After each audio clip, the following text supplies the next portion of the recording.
Linda Haas. Hi, Linda. Hi. Nice to see you. Thank you. Nice to be here. Yeah, and here it is, holiday time, which is traditionally the organization's annual event. Exactly. And we have a really exciting event this year. They're always exciting, but this one has me especially excited because of our featured speaker, who Matthew Costello is the Chief Education Officer of the White House Historical Association. And he's going to be talking about Michigan's connections to the White House. One of the things that really interests me about this topic is this is not a topic that's ever been explored to my knowledge. You know, what are the artifacts that speak to Michigan that are in the White House Historical Archives? Who are the people that are a part of that?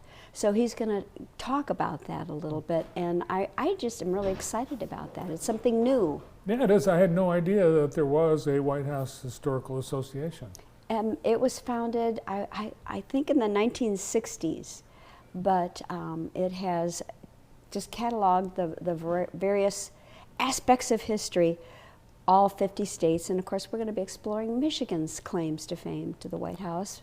Well, when you think about Michigan and the White House, you think about, of course, Gerald Ford. Yep, our 38th president, but did you know that Ulysses S. Grant, the Civil War hero of the Union troops, also lived in Michigan for a year? So there's just a lot of interesting connections. Awesome. So that's the main attraction to Thursday night's event, and it's happening at Spring Arbor University. Spring Arbor University in the Ralph Carey Forum. That's the name of the banquet hall, which is in the Kresge Student Center. It's a mouthful.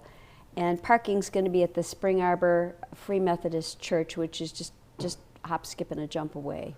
And people are still able to get tickets to go? They are. I'm glad you mentioned that, but we are pretty well filled. We have 132 seats that are reserved. We have room for 10 more. Oh, wow. So tickets can be purchased at the door, but just so you know, there's room for 10 more. And people that are interested in going can email me, and I hope they do as soon as possible, and we'll reserve a seat for them. All right, let's give the email address for you. Sure. LAHASS@sbcglobal.net. All right.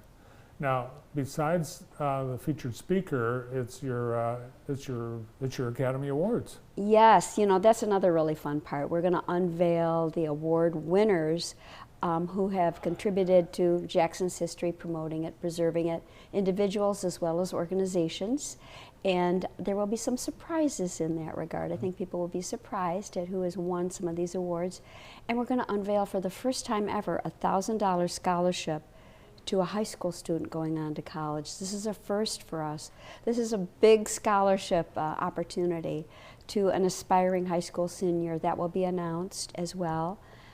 We have, in addition, a smorgasbord of museums that will be displaying their booths, you know, showing a little bit about what is so unique about this museum, what do they have to offer, what are their services. So there'll be a smorgasbord for people to see of all the museums there.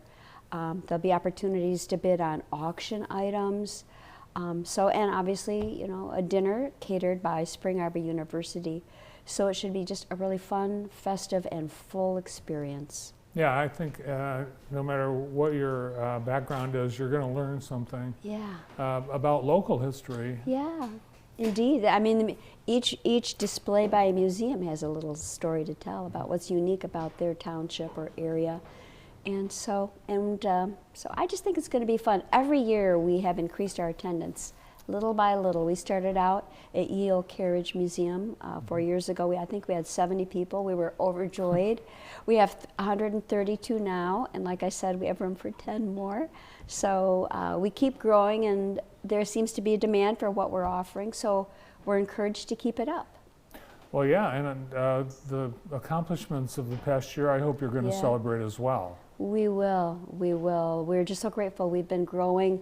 We're grateful for our support, our wonderful supporters, and the people that will be there include our members, our supporters, students, high school and college, because we're talking about history as well, local history, but also national history, and just the curious, like what is this all about with Michigan and the White House? People that are curious to know what that is all about. Yeah, I'm very curious. I'm anxious to hear Matthew and what he has to say. Indeed. talk about the accomplishments that I think are most visible are the historical markers that you've unveiled. How many this year? I think we have 18 now. Our most recent one honored another unexplored area of our history, and that's prehistory. It honored an Indian trail that intersected at Napoleon Township, and that was spearheaded by Dan Weimer, one of our members. And so this is a first for us. I mean, to go that far back into history, like 12,000 years. And he is researching a second marker that will honor Jackson's prehistory in the Clark Lake area, Portage area. So we just have a variety of historical markers that I think are adding to an educational value, but also an interest value for people in Jackson. What I like is you've celebrated the obvious, well-known history, like the Cascades, but things like the Carver camp in Grass Lake. I had no idea it was there. Thank you for mentioning that. Indeed, this is a camp in Grass Lake that was founded by a Baptist church from Detroit in the 1940s, and they wanted to honor George Washington Carver and also create a haven for youth who could maybe get away from the big city and have a chance to connect with nature and with God in a beautiful camp-like setting. They've been working so hard to make this such a wonderful resort for kids. And so we're very grateful to honor that and to honor George Washington Carver and the history of that. What I overheard discussed by those folks from that church was, wow, if the people of Jackson think this is so important and so significant, we're going to redouble our efforts to make this a successful summer camp. Indeed. Synergy, you know. They started something, we support them, they get excited to expand it even more, they get more support, and it just keeps growing. So it's just wonderful to think that there is a camp, a Black-owned camp that is offering these opportunities on a 400-acre campground. Who knew? Yeah. It's wonderful. Yeah, we had no idea it was there. Yeah. All right, just 10 tickets remaining. So email Linda, again, the email address? LAHASS@sbcglobal.net. And it's Thursday night at Spring Arbor University in the Kresge Student Center, Ralph Carey Forum. Yes. We'll see you then. Thank you. Thank you. Yeah, JTV looks forward to seeing you on Thursday night. Well, thank you to Linda Haas, Jackson County, Michigan Historical Society.